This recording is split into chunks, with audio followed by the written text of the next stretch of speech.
Pastor Fair, my other good friends, you, my brothers and sisters, I thank God for you being here today. Thank God for fans going today and stuff, because I know it's a little hot. That validates that it is hot and I'm not going through change. So you believe what I'm saying and stuff. You know, church, we see from time to time someone, if you've been to a hospital, you see someone on a gurney being taken from one place in the hospital to another. Yeah, right. Or we see them being taken from there to their homes, and we often see them, and we have sympathy and a bit of sorrow for those on the stretcher, because we know that they need help. Yes, yes. You see, they told me that I was going to come by here today and speak to some people that understand if I can help somebody along the way. Yes.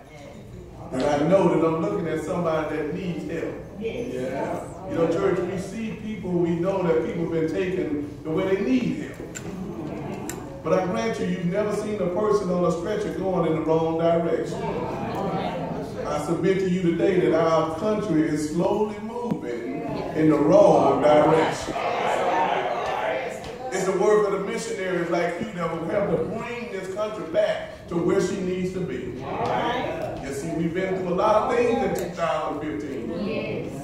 And there's still some problems going on with a lot of people. You know, behind every smile there's a frown, and right now somebody's sitting here right now going through a problem right now that you can't see because they didn't tell you, but we all come from a state of messed up, and we all are going through something right now.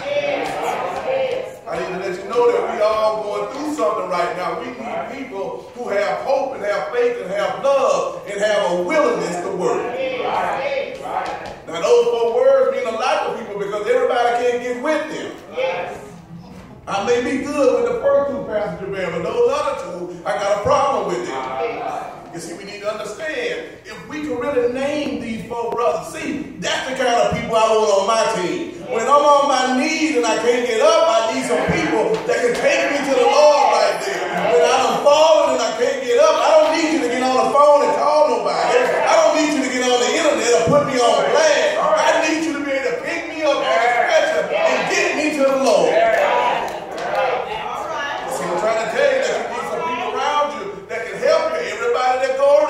It's not meant to do you any good. Can I get a witness? There's some people that look at you in a down state and do this. I just want to tell you the truth this here. You see, if we can name these four men who brought this man to Jesus, I would name them faith, hope, love, and work. You see, these men were deeply concerned about their friend, and they wanted to see him get some help. But I knew I couldn't take him to Sister Cleo. I couldn't take him to Dr. Oz and other people on TV. If you're going to get some help, you better take him to Jesus, because that's a great position. And no matter what problem's going on in your life, I know one, that my God is able to fix anything that you're going through in your life. All you got to do is call on him. I can't tell you that you're going to look at here. Understand, suppose the one on the stretcher was a friend of yours. Or suppose the one on the stretcher was a family member of yours. Well, let's bring it home, missionary, because this is what you're supposed to be about. What if it was a stranger? What if it was somebody you didn't know their name, didn't know their face, they was a different color than you, they thought different than you, they dressed different than you? Would you be one of the ones that would bear the stretcher? You see, I need to ask you that question because that's important. Notice what the brother did. They didn't simply pray, but they knew they had to work to get him to Jesus.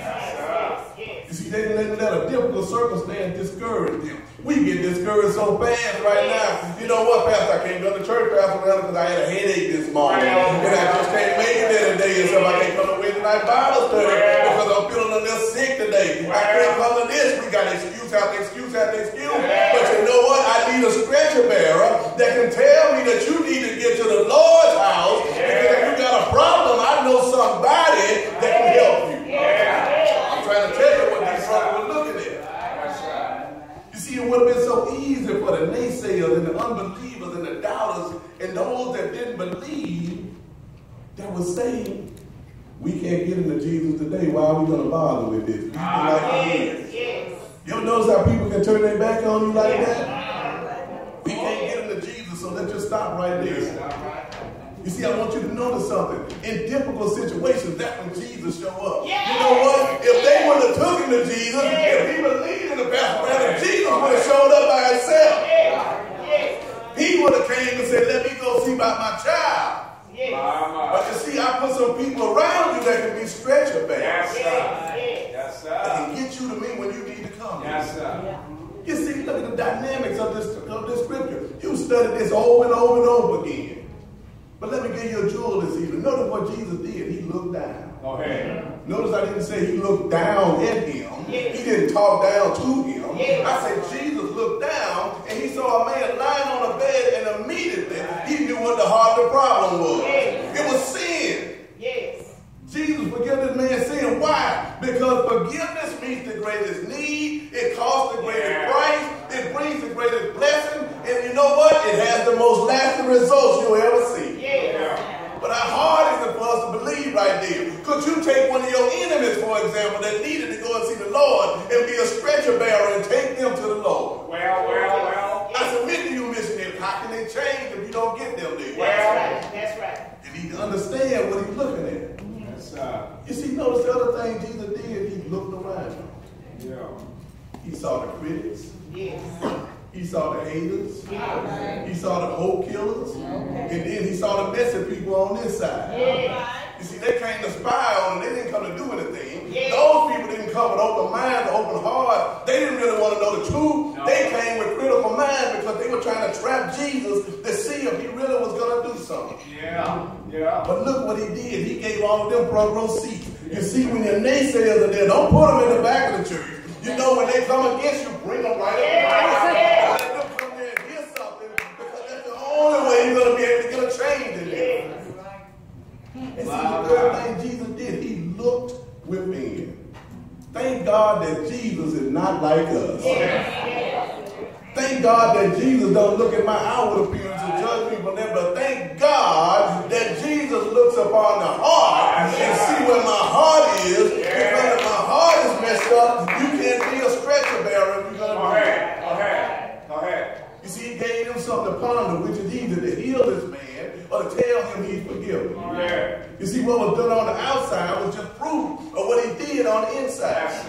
You see, they knew only God could forgive sin. But see, for all the naysayers, they didn't know something. Newsflash. Jesus really is God's son. They didn't know. They were speaking to God incarnate, the one that got all the power in the universe, the one that from the stars out there and say shine, and put the S-U-N out there and say come up. And it came up. They were talking to the one that had the power to heal this man and didn't even realize.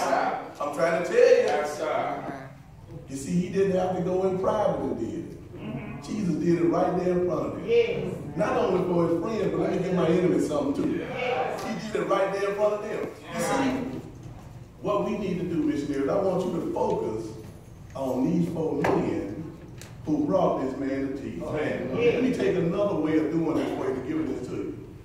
You see, these are the people that you should seek out to be a part of citywide missions ministry. You want people out there that's willing to bear the stretcher in citywide missions ministry. You want people to be able to follow direction and follow the Lord, because if you give it to Sister Newton, you know what? You need some people that's going to follow to be able to be a stretcher man. You see, if we do, you'll see God do some things in citywide missions ministry that will blow your mind.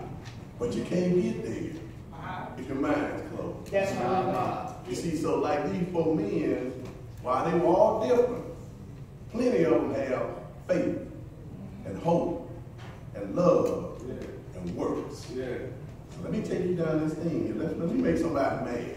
You know what? They love to do other things and have faith that somebody else is going to do them. Hope nobody asks me to do it. And will work really hard to avoid doing what they should be doing in the first place. You see, that's the kind of people that you have walking around there, but you want some stretcher bearers that'll say, you know what, I'll jump in there. Anybody know what I'm talking about? You ever had somebody, but Sister Newton have been through this, where 20% of the people do the work and 100% of the people want to get the credit? It's amazing what you can do if you don't care who gets the credit. To God be the glory. I heard somebody say a minute ago, it should be God's glory anyhow. But we look at these men. Yeah. And you will pray that God move on your heart to be a stretcher bearer after you hear this. All right, sir. The first one we look at is Mr. Faith. All right. Mr. Faith. He believed God can do anything. Sometimes he's an annoying person to be around. He's the one who will testify of how good God has been to me and how good God has done this and all the things God has done to me. The devil hates this guy's guts. All right. You know what? Because he's talking about the Lord. He tries to get discouraged at times, but he can't do it. He tries to confuse him, but he can't do it. He tried to complicate him, but he can't do it. He never has been able to do it because Mr. Faith is exactly what he said he is. He's just a simple guy who isn't afraid to jump in and leap in when work needs to be done. You see, you need somebody like that that understands what it means to be a stretcher bearer. He understands that things not always going to go my way. Yes. You see, but that's okay also. He would have believed it because God said it. I don't need you to prove it because God said it. Mr. Faith has this little song that he sings all the time. For all I take him, for all I trust him, for all I do, I thank him. You know, if you got that song in your heart, you can be a stretcher bearer if you're trying to be there. Oh, yes. But you see, everybody knows that he don't get everything he wants, but he still testifies about how good God really is. Things didn't go my way today. I had a bad day today, but God is good. Yes. Mr. Faith holds on to that. Yes. You see, Mr. Faith starts each day doing some strange exercises. You did some exercise a little while ago. I saw you in here. Y'all was moving like you really meant what you were doing. But look at what Mr. Faith does. He begins by letting go of his own understanding. He stretches out on the promises of God. He never takes a deep breath. He never clenches his fist. He never bites the bullet. He has an attitude of trust. It's bust or trust, and I've never seen him bust it yet. What I'm trying to tell you is Mr. Faith once said, somebody, and Miss Faith said, if somebody could take it, she would get another kind. But look at how good God is. She said, I've been with him all this time. I ain't met nobody that come close to what he is right now. Now that's a different kind of faith. Mr. Faith was one of those fellows who believed Jesus could take care of his friends and his family members if I could just get them to him. You see, Mr. Faith is on there as a stretcher bearer. The second person on there is Mr. Hope. Mr. Hope is just like Mr. Faith. They must have grew up together. You see, because they've seen some of the same things in their life, Pastor Randall. Mr. Hope says he's seen God do so many things for him in situations he know of and things that he didn't know of. And God brought him through this and God brought him through that because he had hope. You see, in fact, Mr. Hope is a strange kind of fellow. You know, he really must be a strong guy. Because one of the Bible writers said this about Mr. Hope. He's the anchor of the soul, but sure and steadfast. They said what made him that way was he knew that it was impossible for God to lie. Whatever God says, Mr. Hope says, I'm there. Mr. Hope must be a popular guy because there are a lot of false hope running around here. There's some false hope running around here pretending that they're going to be in Mr. Hope's family. But you know what? He has a sure way of exposing those false people. First, he tells them face to face, there's a way to which seemeth right unto a man, but the end thereof is there. You see, Mr. Wade's hope is life, not death. Mr. Hope never depends on something he can do, but he depends on everything that God can do. You see, you need a Mr. Hope around you. You saw him abroad in the past, Mr. Hope, he's blind and can't see. But I submit this to you. Mr. Hope sees what God has done, and he bases his name on those promises that only those he depends on. In fact, he sings a little song that makes the devil mad when he sings it. He said, my hope is built on nothing less than Jesus' blood and righteousness. Then he goes on to say, on Christ the solid rock I stand. All other ground is sinking sand. Is there somebody here that knows what Mr. Hope talking about? When he said that I'm standing for the Lord. You see, even Peter the apostle knew Mr. Hope. He said he would get him to the end. Mr. Hope knew he had a friend in Jesus. Now, who could be much better if you're looking for a stretcher bearer than Mr. Hope? The third person in the ring, Mr. Love. As a pastor, let me tell you something. I got to warn you about this fella. Let me warn you about Mr. Love. He can make you do some strange things. You know what? When you come up in your enemy's nature, Mr. Love will make you go up and make peace. Mr. Love will make you do some things. He'll make you act a lot lot different than you used to. This is the fella you want to hang around with when you have people doing things to you. In fact, this guy has been known to make some people actually sick. But in a good way, they say, but he doesn't say a whole lot, but he stays busy. You see, I can understand that. In fact, Mr. Love said if he can't do things for people, then they're just wasting their time. You see, love comes across like that. Mr. Love said if people had all kinds of gifts, gave all their things to the poor, or even if they could move mountains and don't do it, they just wasting their time. You see, missionary, let me let you know, Mr. Love is the one that changes things. Mr. Love, a strange character, a strange fella. And people say he's a little bit different. Well, why you say that, Pastor T? Why you talk about Mr. Love like that? I love everybody. I like everybody. If I'm being honest, I like everybody. But you know what about Mr. Love? What I like about Mr. Love? He's kind. He never gets puffed up. He's kind of patient. Never gets stirred up. Never wants something for himself. This fella is happy when somebody's not happy when somebody messed up. But when they do that, he's happy for them all the time. You think he's throwing a party. I think when Mr. Love was carrying the stretcher, he had most of the load on himself. Well, why you say that, Pastor T? Well, because I read something about Mr. Love in the Word and stuff that Paul said. He said that Mr. Love bears all things. He believes all things. He hopes all things. He endures all things. In fact, Paul said this guy has something that never fails.